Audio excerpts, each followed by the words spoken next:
Hi, I'm Brandon. And I'm Megan.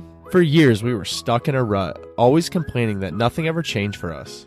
And then we realized if we wanted to improve our lives, we had to put in the work. Each week on this podcast, we'll get into an aspect of personal growth, relationships, or just life. Through our own experiences and guest interviews, we hope to inspire you to make your own positive changes. Welcome to the Fools in Love podcast.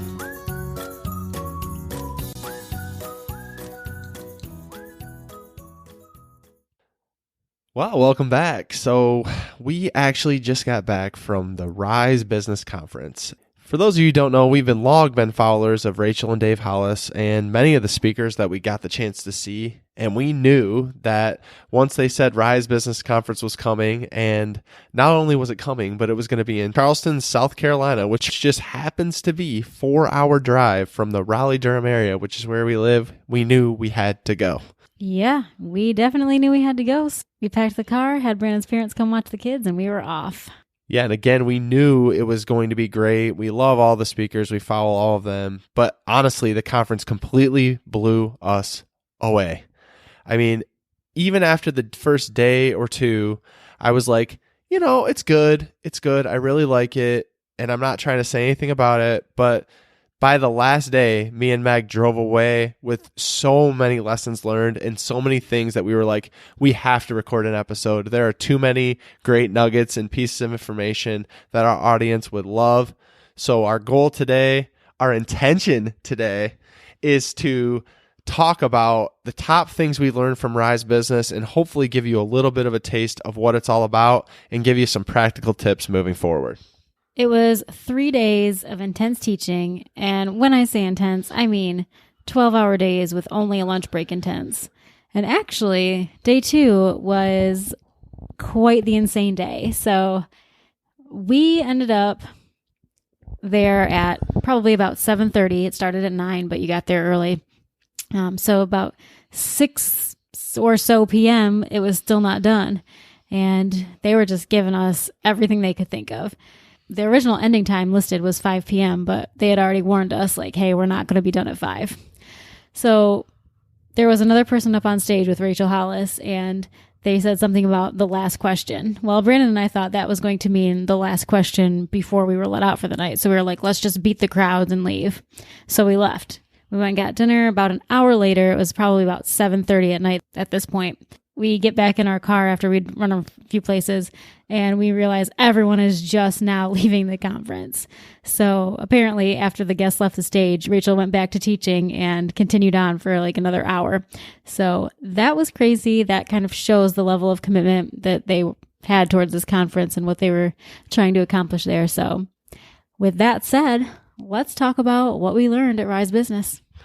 Yeah, let's jump right into it. So number 1 was to stop thinking about the money and to start thinking about the value.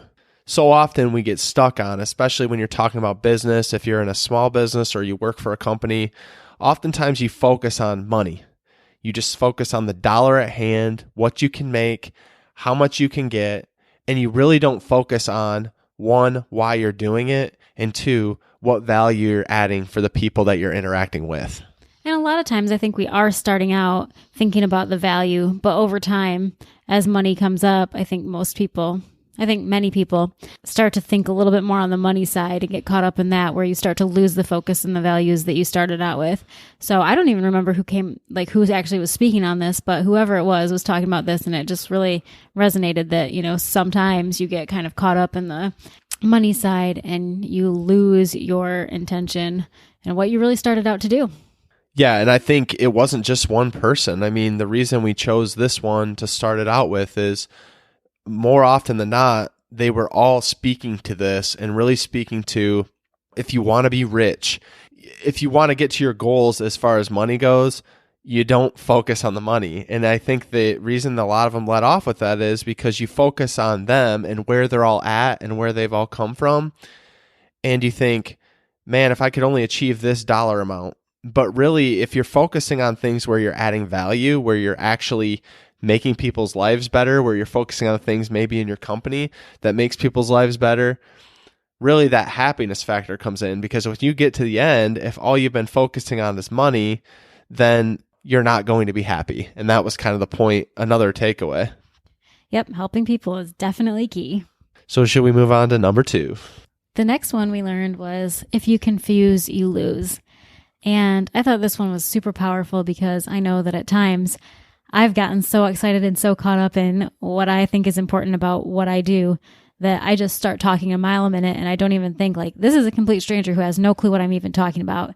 Do I need to take a step back? And almost always, for most of us, the answer is yes. Like, for instance, at this conference, every time somebody would stand up and talk about what they do, they wouldn't just say, I'm a blank. They would give this long, huge backstory about like what they do. And by the end of it, Rachel Hollis would be like, okay, so I think you do this. And like sometimes she'd be right and sometimes she'd be wrong. But we get to this like thing where we all want to just say all the things about it. And although she wasn't talking in that context, I think that's important because if you do confuse somebody, you could absolutely lose them and lose their business. Right. And when you're focusing on business, that's exactly the point. You want to sell them. And I'm sure everyone's heard of the elevator pitch and you want to have something together. But I think we focus so often on getting as much information as fast as we possibly can and talking really fast and letting them know what you do that you scare people away. And at the end of it, they don't really know. Like the example they used is they're like, someone's like, oh, what do you do? And they're like, oh, well, I'm a dolphin trainer, but I pair dolphins with unprivileged youth and blah, blah, blah, blah. And it's like this big, long story. And by the end of it, you're like, wait, what? And you could just stick with one sentence of what you do, period. And then if they ask additional questions, basically they'll tell you what they want to know. The point is, when you're talking about your business, you want to give information up front, but you want someone to be able to ask the questions because like Meg said, you're going to answer for what you think they want to know when that might not at all be what they want to know. And by the time you get to the place where they have something you want to know, they've already tuned you out or they're just confused altogether. Yeah. And my dad said something a million years ago that stuck with me, and it kind of relates to this. He would be like, Megan, when you schedule somebody for an appointment, you don't say, yeah, the schedule's open. When do you want to come? He always said, Megan, you tell them you have Thursday at 1 o'clock or Friday at 8 o'clock. Which one do you want? Or whatever 2 appointments are. Give them 2 choices because the more information and the more flexibility you give them, the more they can't make a decision, the more it confuses them. And so even something as simple as scheduling an appointment, it kind of sticks with me in that regard because I just always think, okay, so I got to give people two choices or it'll confuse them. Yeah, and I think it even goes for, this was obviously a business conference, but it goes for anything. I mean, if you just sit there and start rambling off all of this information, like people are going to tune you out. I think they say the typical person's attention span is like 10 seconds or something, 7 to 10 seconds, at least for younger kids. And I think that has a lot to do with the media and the things we're taking in. But again, if you don't capture their attention and let them know clearly and concisely what you do, then you're going to lose them and you're going to lose the sale or lose the business. The third thing is one of my favorites. It came from Marie Forleo, and she actually wrote a book titled this as well, but it's Everything is Figure-Outable. And it really goes back to everything in life, everything in business, you can figure out. Yeah, that doesn't mean you're not going to have challenges. That doesn't mean that it's not going to be hard. Trust me, it will be. But you can figure it out. And that stuck with me because me and Megan have been through enough in business and in life to understand that mantra. But I didn't always used to be that way. I used to just panic and freak out. And we all know that when you panic and freak out, 1, you're not really thinking clearly. And 2, like in that panic mode, you're not really doing anything to figure it out or to help your cause. You're just really sitting there running around like a chicken with your head cut off. Wasting time and not being productive when really you need to focus on a solution. But I love this one. Yeah, and it came from her mom, she said, when she was young, and it always stuck with her. She just said that her mom one day was like, Marie, everything is figure-outable. And she just took it to heart and just thought that for her whole life. And now she's written a book about it. Full disclosure, I have not read the book, but I think it'd be super interesting because I just love this point. I love that she believes that she can truly figure out anything she needs to know and just pass that on to all of us, that it is possible to do what you need to do. Yeah, and I know just people listening out there, and Marie kind of spoke to this, but like most people think, they're like, yeah, but you don't know my situation. And some of you out there listening might be like, yeah, but you don't know my situation. And it's like, you're right, I don't know your situation. But the thing is, I don't have to, because you have to focus in on what you need to do and you can figure it out. And I wouldn't have believed this, but I've been through enough years in our business where like there's been certain times, certain years where I'm like, is this the end? Is this the end? Is this going to be, something I can't overcome? And every time that I thought that, I rose to the occasion, I leaned in to the discomfort, and I came out on the other side. And I'm sure if you think back to experiences you've had in life that seemed really difficult, and in the moment you felt like you'd never get out of them, when you leaned in and actually put in the work, you're still here, aren't you? Exactly. And by the way, Brandon and I run a healthcare company together. We've been working together for 7 years there. So that is the company that he's referencing just a second ago. And the next one, which if you've followed us for a minute or two, you know we're very serious about, is you can anchor your goals while moving your body. And we really have bought into this full fold. We didn't used to be people that would move our body. I used to hear about people doing fitness, and honestly, I thought they were a little bit crazy. I was like, how could they do that? Man, I can't even run to the mailbox. I couldn't possibly move my body. But it's the idea that if you move your body, you change your mind. Yep, and that's a line directly from Rachel, but it's true. If you start moving your body, if you show yourself you can do something in fitness or in life, not only are you making yourself healthier, but you're creating a better mindset for yourself to be able to do a lot more critical thinking, to really get your mind moving and your body moving, because as you move, it generally is going to stir up a lot of emotion. It's going to stir up a lot of things in your mind to get you to think about things a little bit better. So if you want to have a better chance of accomplishing your goals, then make sure you anchor those goals when you're actually moving your body.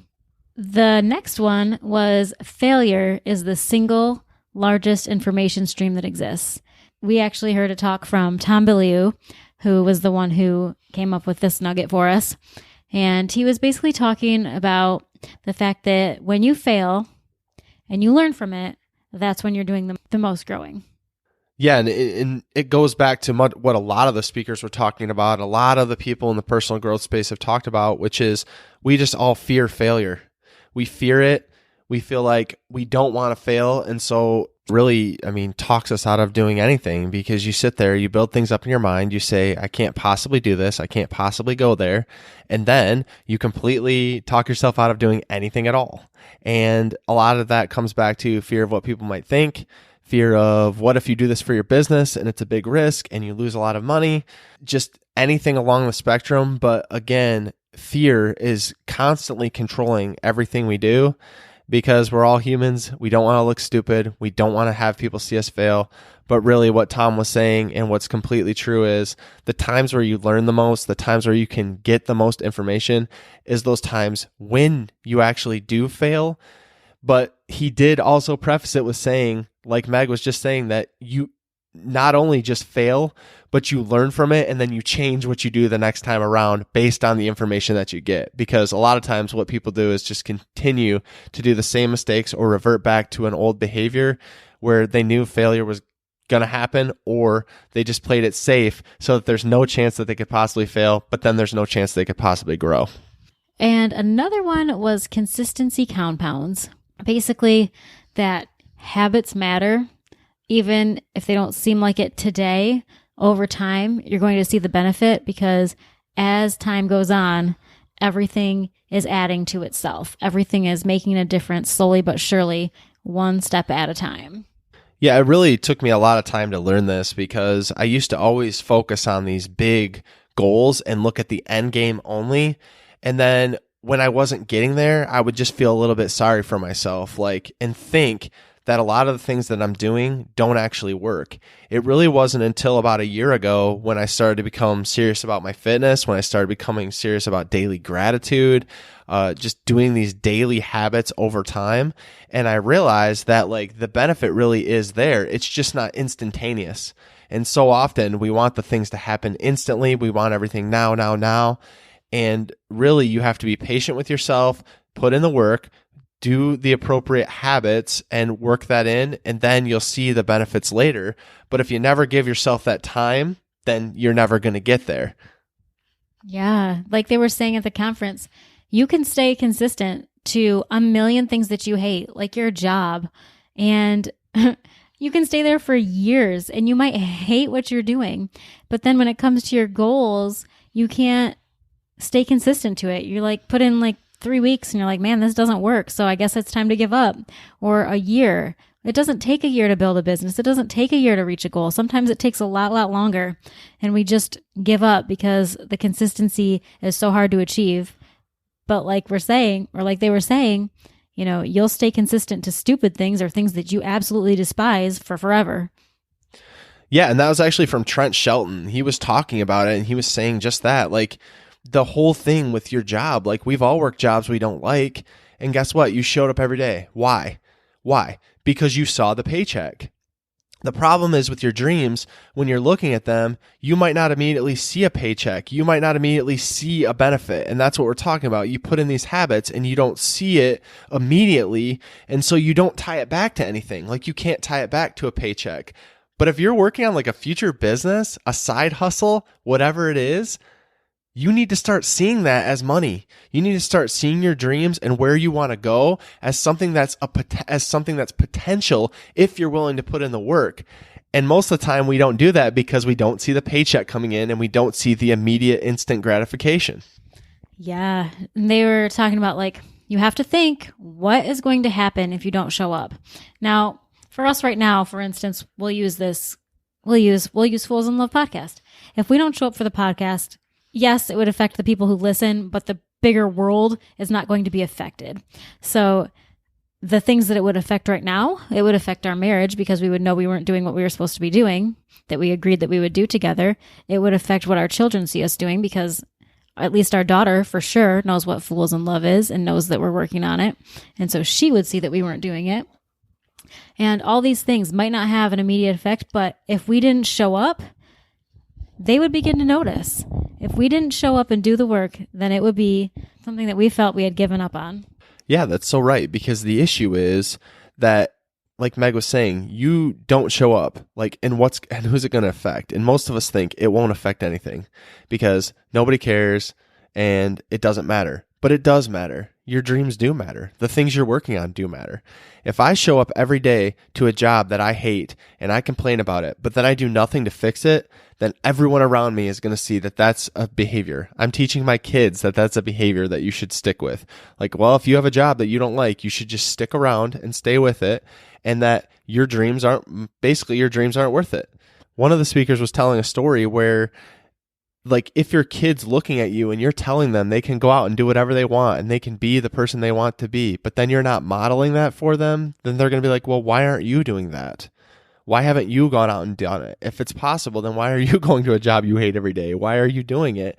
And the fact is, again, going back to the paycheck, we think that it doesn't matter. We think that whatever we're trying to achieve doesn't matter because it's not real enough to us. That's the problem. It's not real. It's a dream. It's out there. But if we don't do it, nobody really cares. And, you know, maybe we weren't going to achieve it anyway. And then you start with the negative down talk. But really, it does matter because one of the speakers said, make decisions your future will thank you for, not hate you for. And that's really powerful with me because you want to make decisions today that in the future you're not going to regret. That in the future you're going to be like, wow, I am so happy that I did that. I am so happy that I chose to step out of my comfort zone. I am so happy that I chose to take the risk. I'm so happy that I didn't stay at that job I didn't like or whatever it was. And really thank yourself for that rather than having a lot of that regret. Absolutely. And by the way, we're not telling you to quit a job you hate when you have nothing else lined up. Please don't be stupid. Some people that might work for, but the vast majority of us should not just leave a job we hate because we got to go pursue a dream. Do it the smart way, build it slowly, and then go quit the job you hate. Another one was don't let the opinions of others make you limit your dreams. Now, there are always going to be haters, but don't let them make your decisions on your dreams. Yeah, I loved actually Ed Milet gave a perfect example of this. And he's like, he was watching a movie in the theater and he said he always waits to the end. It's just his thing. He was just telling a funny story that after a movie is over, he sits in the theater and he watches the closing credits. And he said it gets to the first people, and you see like the Tom Hanks, the whatever, the top actors are there. And then it gets to the end and it's like stuntman A, cab driver B. And he said, you're letting cab driver B call the shots on what your movie's going to look like. Like you're letting people who are irrelevant to the movie make the decisions on your life, and it goes the same with your dreams. You're letting someone on the sideline who's barely involved make a decision, or the thought of what they might say about a decision you make change the way you're doing things. Guys, it's cab driver B. He doesn't even have a name. He can't be the one that gets to call your shots. Right, but they were like, he told a story about this lady he met who said that this girl that she knew in high school, that she's friends with on Facebook, and we all know how many Facebook friends we have, might think something about what she's trying to do or have something to say, and so she like wouldn't do it. And it's like, that sounds crazy and you can laugh about that, but psychologically we all have people around us that we feel like might have an opinion, so we're limiting ourselves and we're limiting sharing our dreams with them. 100%. And the fact is, not everyone will understand your dreams, and that's okay. That is okay. There's a lot of things that me and Meg love, and a lot of things that we have made decisions on, and a lot of things that we're trying to pursue that I promise you no one around us understands. A lot of them probably think we're crazy, but we don't base what we do on the opinions of other people. Because again, you want to do something today that your future is going to thank you for, not have a lot of regret later based on the opinions of cab driver B. And we have learned, and the conference reiterated, that we are not going to lower our ambitions just because the people around us don't understand. Right. And most people really, at the end of it, are looking at themselves. They're thinking about how will it affect them. So if you get to a place where you find people that don't support you, they either one, don't understand, or two, they're really wondering how it's going to limit them, how it's going to affect them, and how are you going to look at them if they improve their life. A lot of times, honestly, just to be real, it gets to a place where people see you doing something that maybe they wanted to do and they regret not doing, but they don't have the drive, they don't have the ambition, they can't push past the fear to reach for it, so they want to pull you back down. And I've heard the story before, and I think Dave Hollis said it at the conference, but lobsters, if they're in a boiling pot, all the lobsters are in the pot. If one of them tries to get out and is almost getting out, the other lobsters don't boost it out. They pull it back and down into the pot, because ultimately people want to pull you back down to where they are so they can feel better about themselves, and you can die down there with them. And that's exactly how it works in life. Woo, preach it. And the next one came from Miss Rachel Hollis herself, and she was talking about the 4 H's and an O. And the 4 H's and an O were humility, hard work, health, honesty, and optimism. Now, humility is obviously being humble, making sure that you are not thinking you are all that in a bag of chips, because that is not how you're going to lead and grow your dreams successfully. Right. Yeah. I mean, most people, it's great to feel great about yourself. I'm not saying that. So I would never want to bring anyone down, but don't be so full of yourself that you can't ask for help, that you can't get the resources, and understand that other people might know better than you or might have more knowledge than you that you can take. But if you're sitting there thinking you know it all, there's no way you can possibly grow. And certainly there's no way you could possibly lead other people if you always have to be the person that's right. Yeah. And if you secretly don't think that you have it all together, but you've got this persona about you that you know it all, then you won't ask for the help that you need, and that's not going to get you any further. If you just pretend you know everything and you can't say, hey, I don't know this one, you're going to be struggling, and there's no reason for you to. Use your resources, use the people around you, say, hey, I need some help here, and guess what? They'll rally around you and you'll get the answers you want. Yeah, moving on to hard work. I mean, the fact is, we all know in theory that you need to work hard, but most of us don't act that way. A lot of times we look at other people, we compare ourselves to other people, we see where they're at, and we think they just had it easy. They just had it given to them. It just fell into their lap. But the fact is, behind all the people that you look at and admire becomes a lot of hard work, comes a lot of things that you just don't want to take into account because you just want to use the excuse that they're just got it handed to them. Yeah, maybe a select few people did, but most people had to put in that hard work. And I've heard a lot, and it is true, there's no substitute for hard work. You got to be able to put in the work and be able to hammer down. And one of the things that I love that Rachel said was before she had a lot of employees, when she was a solopreneur, when she was very early on in her company, she worked about 60 to 70 hours a week. Now that they have over 60 employees at the Hollis Company, she works 60 or 70 hours a week. It doesn't go away. Like this vision and this feeling that like they either got there just by luck or they got there and once they got there, they could lay off the pedal, the gas pedal and move on. It's just not true. You have to be able to put in the work. Yep. And then there's health, and that is making a commitment to yourself that you are going to eat the right foods that make your body feel strong, that keep your actual body healthy, and making sure you're putting in some hours of movement, making sure that you are not sitting on the couch every night like we used to do, so that you can actually be a physical best self.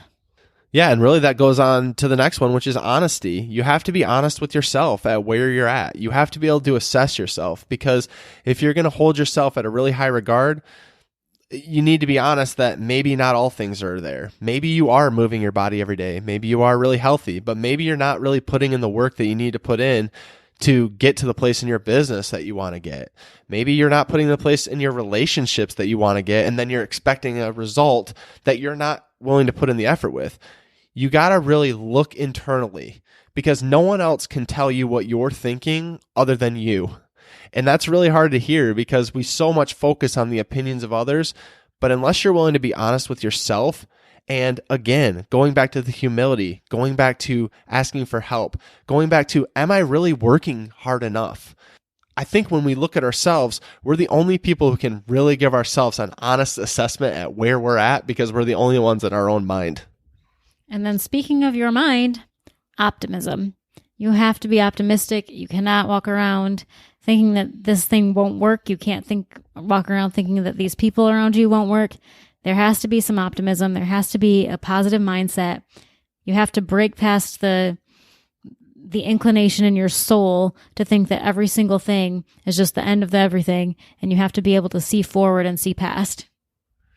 Yeah, and this actually leads right into our next point, which is dream audacious dreams.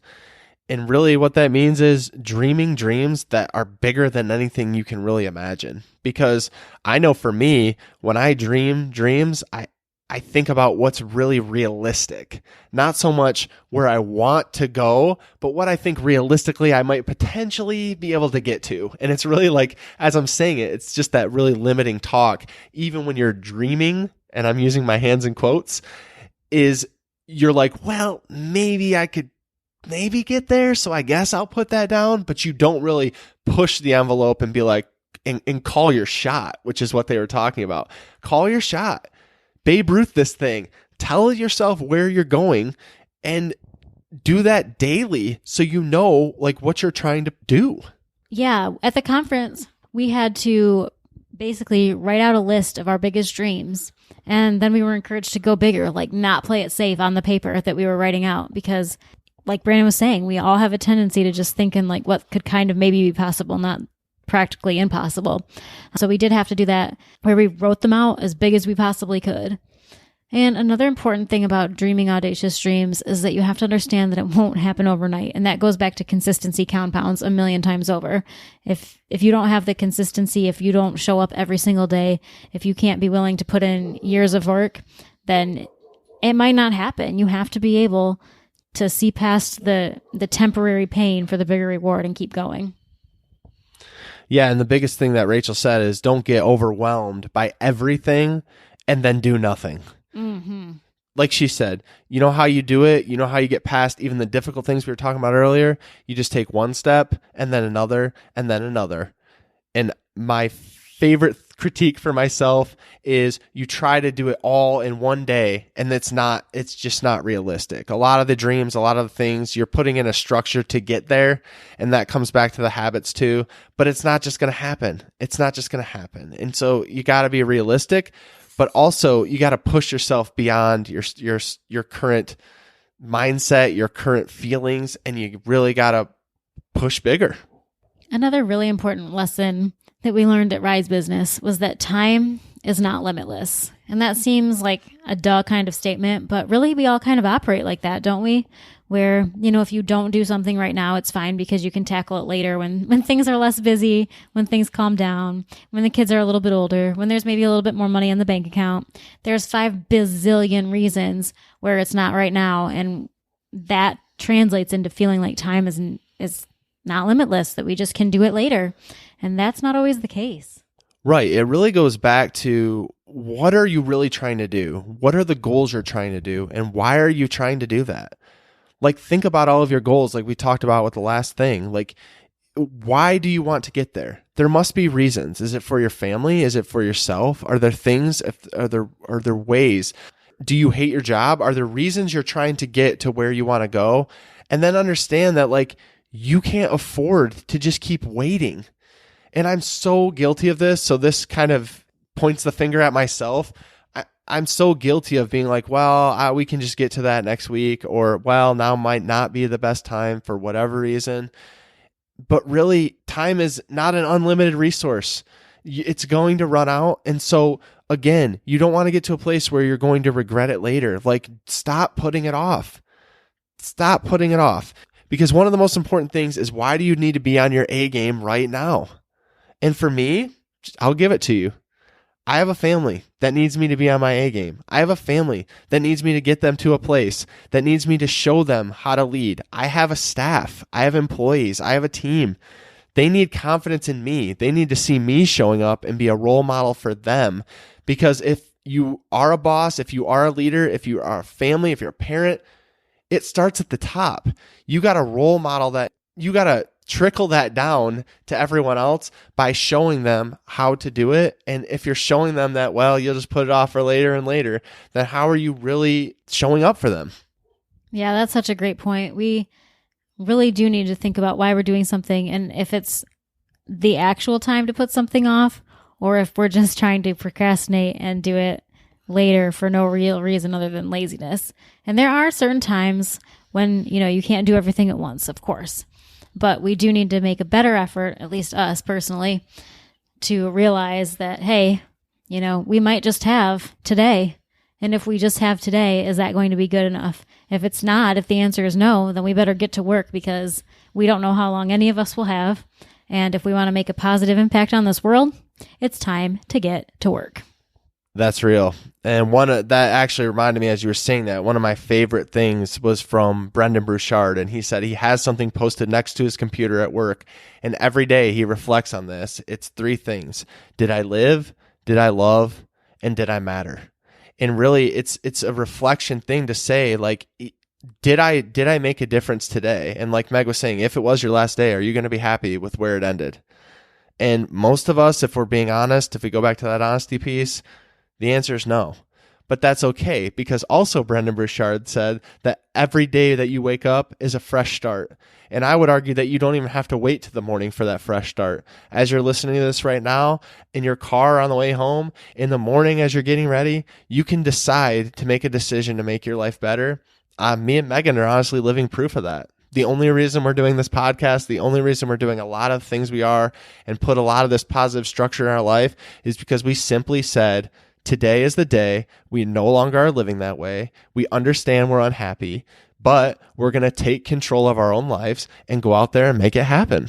Yeah, this podcast is an example of this for sure. I mean, you appeared in my doorway one day at work, out of the blue, and you're like, hey, I'm going to start a podcast. And I was like, oh yeah, let's do that together. I don't know what it'll be about. And this was born. We just decided we wouldn't wait. A couple weeks later, we had our first episodes up and we were on iTunes. We didn't wait. We knew this was important. We knew this is what we wanted to do. And so we decided, hey, why not today? Right. And it went not only from us sitting there saying, we're going to make that decision. Like Meg said, it seems simple to be like, well, yeah, sure, we're going to do a podcast. But it was more than doing a podcast. It changed everything. It changed everything. It gave us a passion. It gave us a vision for the future. It gave us a mission to work on. It went well beyond what we ever could have imagined. But again, we didn't just think that, hey, we could just do it tomorrow. And if we did, the tomorrow would have become next week, and next week would have become next year. And next year would have been 10 years down the road where we looked back and said, hey, remember that time I wanted to do a podcast and never did it, and lived with a life of regret. That's never any place we want you to be. So don't limit yourself, because time is not limitless. Now, with all that being said, we went to Rise Business with a lot of high expectations. But again, it blew us completely out of the water. We went for 3 days straight. And when we say 3 days, we mean 11 or 12-hour days. We have tried to pack in as much of that information that we possibly can into this episode. And we understand that it doesn't even begin to scratch the surface. But what we hope to do is give you enough information today to at least get yourself started down the path of really going out there, achieving your dreams, being a better leader, being a better business person, being a better parent, being a better husband, being a better wife. Whatever it is that you're trying to be better at, we hope that you can take some of these practical steps and go out there and make it happen. Hey B, what did you think of that episode? I think it was pretty dang good. Well, what should someone do if they enjoyed these last 30 minutes? They should probably head over and leave us a review so we can reach more people. They definitely should. Guys, if you like the Fools in Love podcast, please go follow us over on Instagram at Fools in Love Podcast. We'd love to connect with you and learn more about what you'd like to hear.